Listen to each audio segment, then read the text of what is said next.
over to Colin for Russia, German/EU relations in the Nord Stream 2.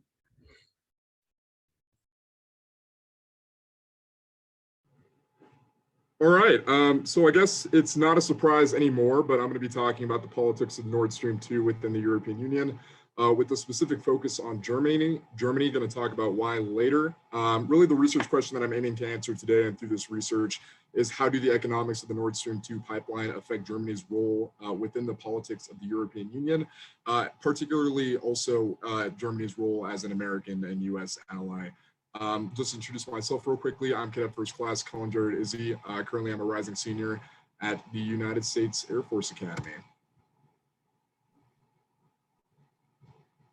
So first off, to start with a little bit of background, I thought it'd be prudent to kind of include a Nord Stream 2 in the politics of the EU timeline. So first off, it's just going left to right, starts in 2012, skips a few years until Ukraine happens, and then ends in 2021. So first off, it started with a feasibility study of actually building a timeline within 2012, and then Gazprom, which is the largest natural gas company within Russia, and also the largest company from Russia providing natural gas to Germany within the European Union. They actually had their shareholder agreement in 2015, so that's when they actually agreed that Nord Stream 2 is going to happen. Shareholders voted on it, and that's when development really started. From 2016 to 2019 was kind of the original timeline for the delivery of materials and construction of the pipeline to actually be finished. And then I think we all remember COVID-19 happened, which delayed the pipeline, so the pipeline's not totally finished yet. Estimates from Gazprom and also German MPs state that it's around 95% complete and should finish around December of this year or early 2022, which makes this more pertinent. And then on the bottom, we have a timeline of Russian-related sanctions-related interactions with Germany and the EU. So in 2014, Russia invaded the Ukraine, and at the same time, German Foreign Minister Philipp Missfelder stated that economic sanctions would damage Germany itself. Notably, this is going to indicate a strong trend that's going to be rather pertinent and important throughout the entire presentation. Almost every time that the European Union and domestic German politicians have considered sanctioning Russia over certain things, whether it be Navalny or the invasion of Ukraine, and pushing forward in other areas, German MPs and German members of European Parliament have almost always opposed and or eventually mitigated the effects of those sanctions in the long run. Moving on to 2021, Alexei Navalny was arrested, and the current German foreign minister opposes Russia sanctions, and also Minister Merkel supports pipeline continuing despite Navalny EU sanctions, and also pressure to stop coming from other prominent EU partners, particularly France and Britain, and especially a lot of pressure from the United States. Notably, I had to update this about 5 minutes before we started because yesterday Biden and Merkel came to an agreement on the Nord Stream 2 pipeline. Berlin essentially pledged to respond to any attempt of Russia to leverage energy as a weapon. Notably, after this study, I found that that's not particularly going to be the most desirable course of action.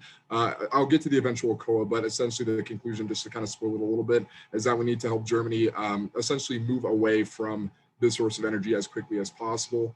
And having a pledge of them to respond to any attempt of Russia to leverage it as a weapon is good. However, we'd rather remove the option to have Russia essentially use it as a weapon in the first place. So my research design for this was essentially analyzing a collection of German political official references to Russia sanctions and also clean energy transition and referencing it to the Nord Stream 2 pipeline development. This will then be analyzed or was analyzed for instances of leverage and indications of increased reliance upon Russian oil and natural gas. The study begins essentially with a broad analysis of German energy sources and Russian supply thereto, talking about what proportion of energy Russian natural gas in particular makes up. The collection of German political references was collected through combing certain press conference transcripts, particularly from EU sanctions meetings from 2014 to 2021. And then for granular trade data, I used trade map and OETC data simply to trace the year per change of energy imports from Germany to the Russian Federation. So why did I choose Germany in particular?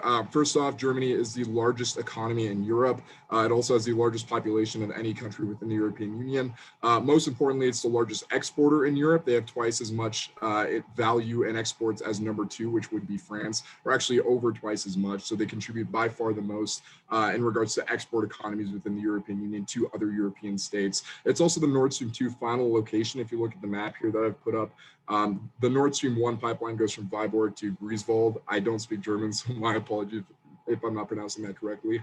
Nord Stream 2 is set to run right alongside it whenever it finishes. So the selection of Germany was prudent because of simply their really outsized EU political influence in reference to other states, and also their proximity to the United States as a primary ally, both within the EU and NATO.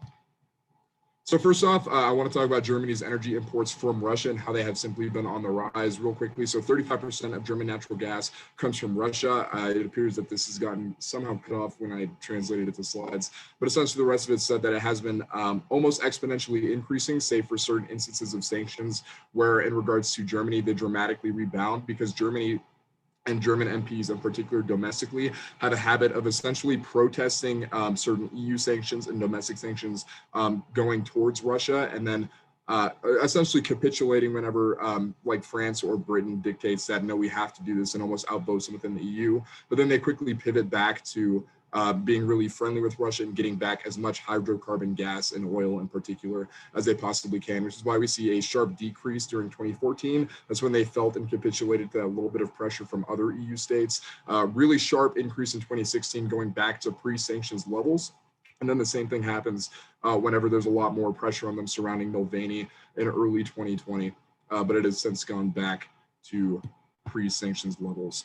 So next I want to talk about natural gas as a percentage of use within the German economy. So while natural gas has remained consistent essentially in this graph here, that really displays like the different percentages and shares of energy sources within Russia, or my bad, within Germany coming from Russia. While it has remained relatively consistent as a total share, essentially as a percentage of use, it commands a much greater share of fossil fuel use within Germany. That's to say, while they haven't decreased or increased their use of natural gas, they have dramatically decreased their nuclear reactors. They took a lot of them offline a couple of years ago. They have dramatically decreased their use of hard coal as well as simple petroleum products. And that's due to a lot of different renewable initiatives that Germany is actually undertaking. More on that in a second. But essentially, Nord Stream 2 is set to double the capacity of gas being delivered to Europe, and German members of parliament and members of European Parliament see natural gas as the eventual bridge to clean energy, which is why they haven't gotten rid of it yet, while they have been getting rid of other fossil fuels. So as a proportion of imports, the German to Russia relationship is almost entirely energy based. The question that I was really trying to answer in this slide specifically is, if we take away natural gas in particular coming from Russia, is that going to actually decrease the amount of reliance that Germany does feel from Russia, or is there another avenue that they're essentially tied together on? Because if they were, like, let's say, heavily tied together in regards to copper imports, then removing natural gas imports eventually isn't going to have that much of an effect. The good thing is that they're essentially almost entirely energy based within their bilateral relationship. All mineral fuels make up 72.2% of import value in United States dollars from Russia. That's to say that the rest of it essentially only makes up around a little more than 28%. The next highest value as a whole is 3.21%, which belongs to copper. And a lot of these other resources they get primarily from other states, particularly in regards to machinery, appliances, and everything that's not raw metal based. They can get a lot of that from the United States, which is their main source. This is all to say that there's a good chance that removing this relationship greatly decreases the amount of bilateral export-import reliance from Germany to Russia. So next I want to talk about German domestic politics and why they actually support it and why it's necessarily a threat that the United States needs to look out for in the future, because it doesn't seem that there's going to be any decreasing kind of support for Russia in Germany in the future. So there's two parties within Germany that are just outright pro-Russian, and right now it's the AfD and the Link, which is the left. And then there's three positive engagement parties, which aren't necessarily pro-Russian, but do have an official platform if we do want to engage positively. Notably, all five hold the most seats in parliament, making 84% of the body. And then also all five strongly support the pipeline. The ones that are the three positive engagement parties are more likely to support sanctions. However, the vast majority of them have been opposed to sanctions and are principally concerned with the economy the economic benefits that Russian natural gas actually bring in and their eventual switch to clean energy. So now why natural gas is increasing as a percentage of use. Simply put, German members of European Parliament back natural gas as a bridge to 100% renewable economy. If we look at this graph here, there's a pretty clear trend that renewables is increasing dramatically as a percentage of primary energy consumption within Germany. There's necessarily a few reasons for that. So it kind of all started in 2009.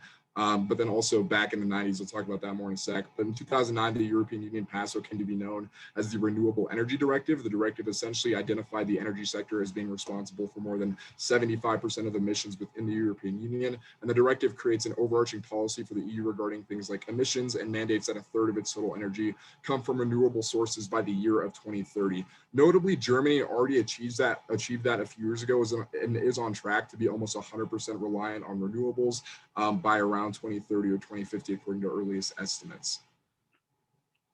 So here's a problem as I see it right now. So Germany carries outsized influence within the EU.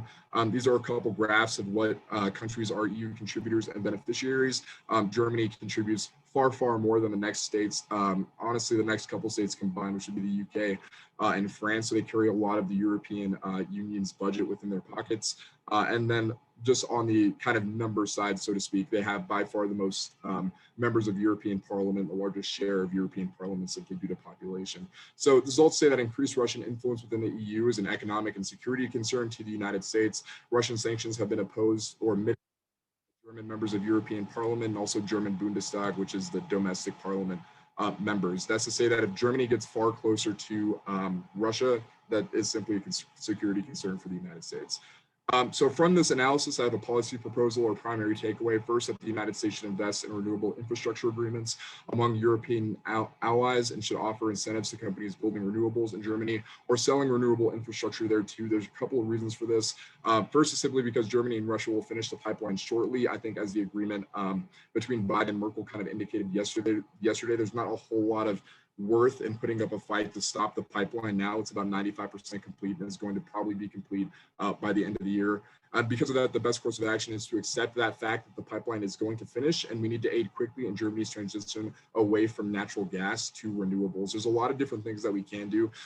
Primarily Germany, the reason for actually this being something that we should do is that Germany has indicated a clear motivation to transition to natural gas or away from natural gas into renewables as quickly as possible. And the quicker that we can allow them to do that, the less reliant they're going to be on Russian natural gas. And finally, Germany predicts a 100% renewable reliance as early as 2030. That's to say that this transition is already well within a decade, optimistically speaking. That's to say that if we actually put effort into this, it's not going to be a lost cause where it's going to take a lot of like different decades in order to get there. But this is something that we can quickly pivot to and kind of wean Germany off of Russia. In regards to future macro research and my intentions with that, I would like to eventually analyze the concept that a shift to renewable resources can increase dependency on things like foreign oil and foreign like petroleum sources in the short term, and that same shift might decrease foreign dependency long term. And then this is just my slide for questions and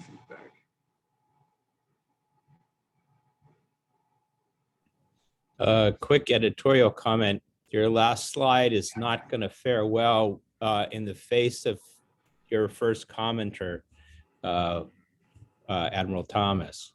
So.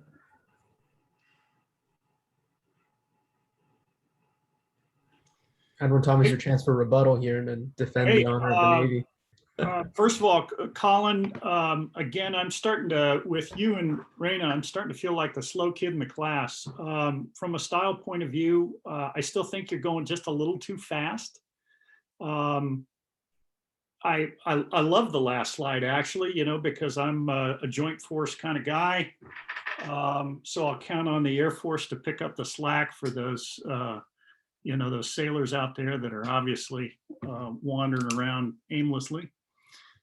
With that said, I think you've got to be careful with this renewables piece because it kind of moved you off of what I think was supposed to be the main thing, which was Germany, its position in the EU, its outsized influence in the EU, and its relationship with Russia, energy-based, and then mapping that into this security concern that you have. And at one point you said, and I think it was just a little bit fast and loose with the projections, hey, they're going to be 100% renewables between 2030 and 2050. Wow, that's 2 decades. And by all of the data that I've seen so far, Germany actually is in kind of a crunch when you look at energy transitions. Got it. Natural gas is the bridge. That's first and second laws of thermodynamics apply. Law one, you can't get something for nothing. Number two, you can't even break even. So natural gas as a bridge, still a huge carbon emitter, right? Yeah, cleaner than coal, but 35% cleaner. So it's not a free lunch. And so Germany's really kind of in this interesting position. 2030 would be phenomenal. Now, by renewables, do you mean, hey, wind, solar, hydroelectric, all of, kind of that package of renewables? Are we sliding something else in there that I don't understand? That said, I think that your methodology and the way you assessed the German political environment and their tendencies or not toward mitigating sanctions was just dead on. I really think you brought that point home. So overall, yeah, I love the presentation. Again, maybe I'm just getting old and my cognitive situation is such that I can't keep up. But the pacing, I think, just slow it down just a touch, and you can still drive home the points that you wanted to make. That's it from me. Thank you, Admiral Thomas. Hands from the floor.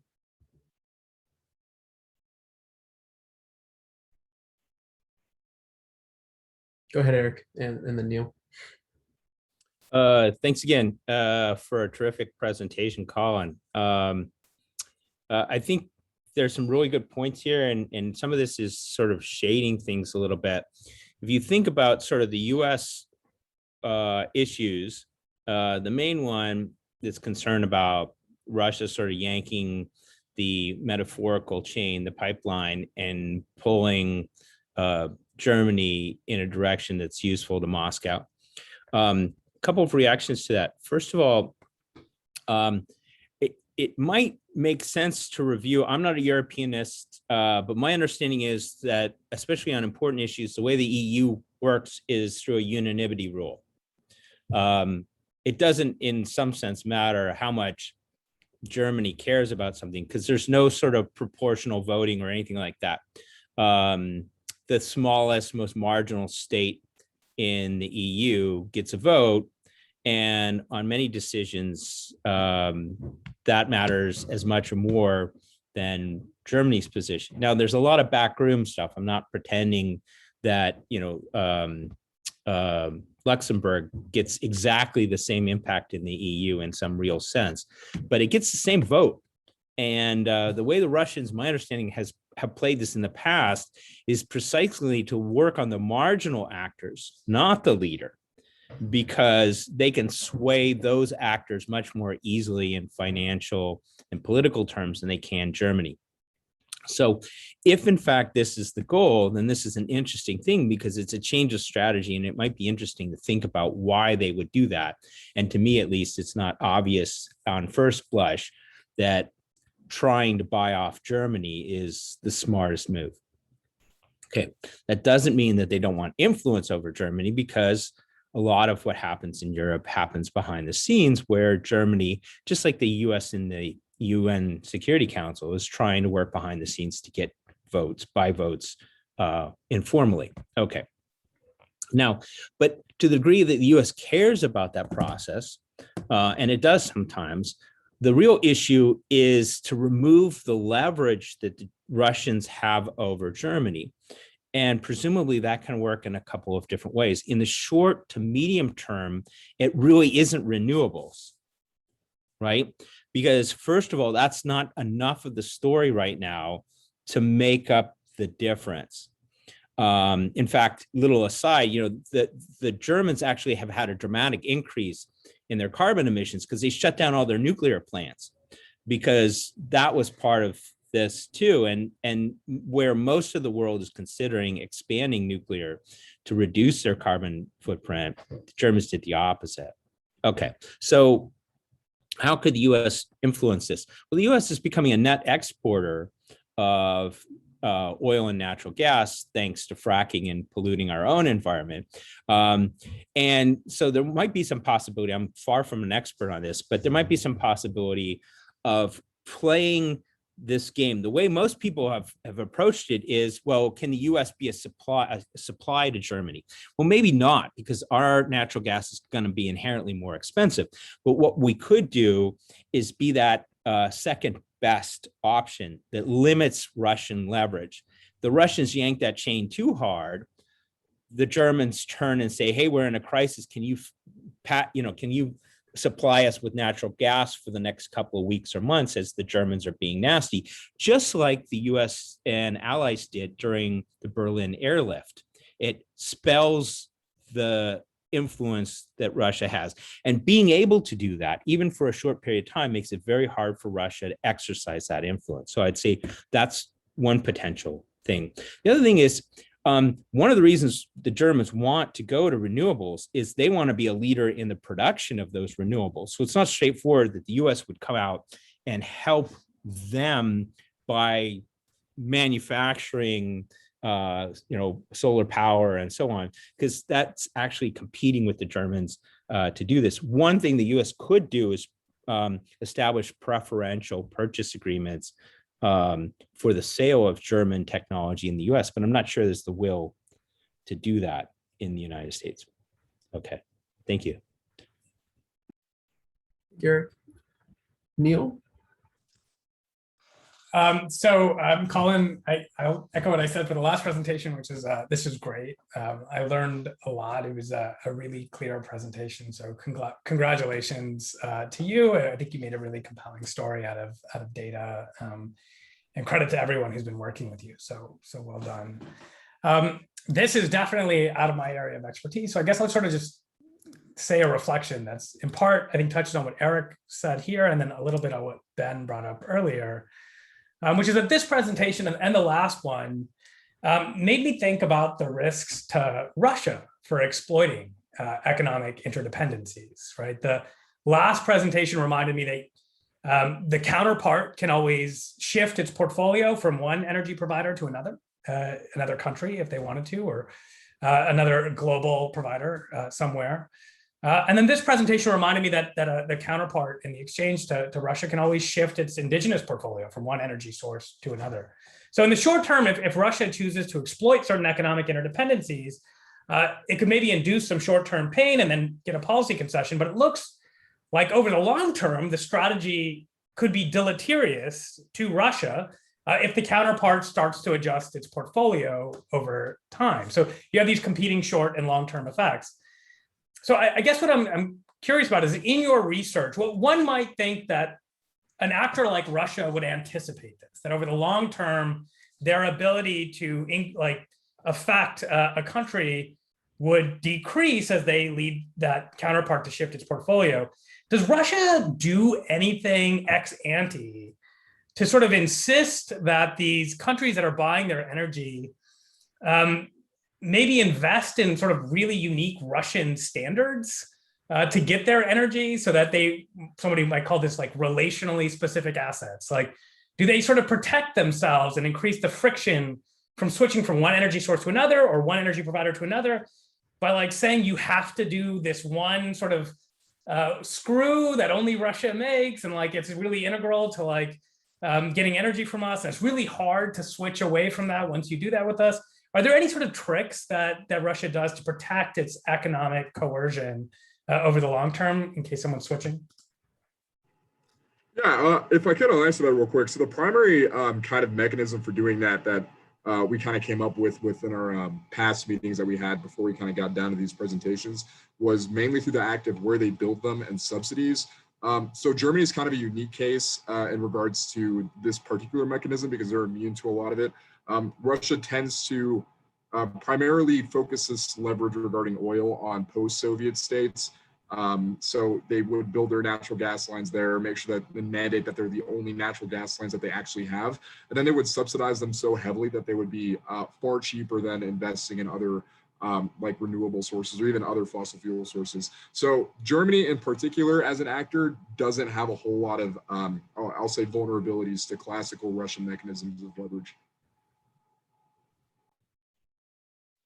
Good answer, Colin. Yeah, I mean, you know, the physical infrastructure, Neil, in some ways of the pipeline, right, that's sort of a sunk cost, right? Because you know, the coordination that has to happen within the economy to get that thing online, and you know, and we're seeing that. But the point about subsidies, I think, is a really good one and speaks to points that Ben has raised in the past, right? And that this group has thought about, which is if you want to do right, there are costs to weaponizing interdependence, right? You can't make a profit at the same time.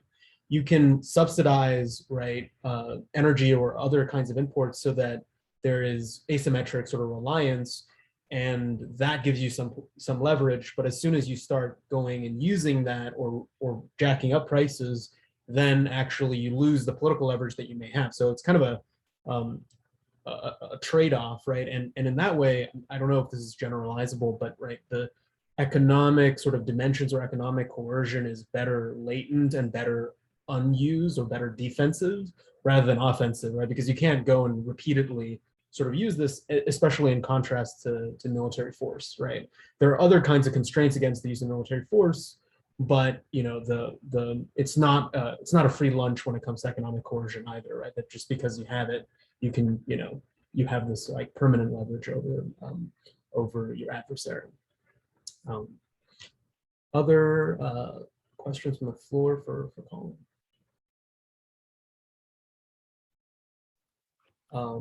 Jack, apologize for jumping back in. One of the things that just jumps out again, Colin, you did a great job with this, is to those of us, you know, so I come from the nuclear submarine world, so energy equations, you know, are something that I focus on even in my current incarnation. I really think that you got after this complexity of the energy equation as it relates to the security equation. And Raina did the same thing, this interdependence idea that you know, using this economic interdependence and teasing out the energy portion of it, and it's kind of mapping over into the security environment, absolutely has short-term and long-term implications. One of the things, as you were talking about Germany, its place in the EU, its relationship with Russia, and the complexity of this energy equation, you know, it reminded me sort of Meiji Japan. Remember, in the short term, hey, wow, you know, Japan goes through this industrial revolution in a heartbeat, and then all of a sudden finds itself strategically in the long term. Now they've kind of created a situation where they're constantly going after the means in the ends, ways, means equation. And so now they've got to supply themselves with oil, and you start getting into just these almost perverse requirements for imperial Japan that eventually, you know, it finds a strategic end. And I think that the work you're doing basically kind of sets that stage for the EU, for Germany, for Eastern Europe, Russia. That relationship, you teased it out really, really well. So now you've got me, I've got to go do more homework. Thanks. Thanks, sir. All right. So in the interest of time, I guess we can have, as folks have been doing, entering comments into the chat for Colin. I've been noting these down as well. And I'll just go in and echo sort of the praise that Colin, you got for this presentation. And one thing that the group doesn't know is that the USAF promised us to Colin for 8 weeks and then reneged on this promise and yanked him back a couple of weeks ago. So he's actually done this work on like 5-6 weeks of time compared to everyone else. So I really, you know, applaud this, and you should take this up with Professor Sacco. I, you know, no idea why they inflicted that upon you, but really good job. Any sort of final thoughts from you, Colin, before we move on to Jackson, our last presentation? No, not at all. Just thank you to everybody for the feedback. Can I make one more? I think it's a very admirable position to take the long game and make the argument that here's how to do things. But one thing that's always useful potentially in a policy-oriented setting is to supply options to decision makers. And one way to differentiate those options is with time horizon, because you don't know what their time horizon is necessarily. In, you know, you're trying to imagine their shoes, but maybe they're getting advice from higher that says, we need to do something that has an impact tomorrow, or we need to do something that has an impact in 3 years or whatever. So I would augment this presentation by talking about when you think the thing that you're suggesting is going to have the most leverage, and then ask yourself, what's the second best that somebody could do at a different time interval, right? The renewables might have a bigger impact in 20 years. I'm just making numbers up. I have no idea. You're going to know better than I do. Supplying another vendor for another source for natural gas might be really impactful in the next 10 years. And then there might be some other solution. And if you think about it that way, it's more a continuum of policy recommendations that people can pull this thing out in 5 years and still use it, or in 20 years and still use it, as opposed to like, well, let's shelve this and pull it back out in 20 years and use it then, kind of thing. So that's what I think about. Thanks, Eric. And that's good general advice. I think as we think about teasing out the policy implications for all of these presentations, like providing options and providing sort of a different time horizon kind of analysis, I think is a value added that we can do.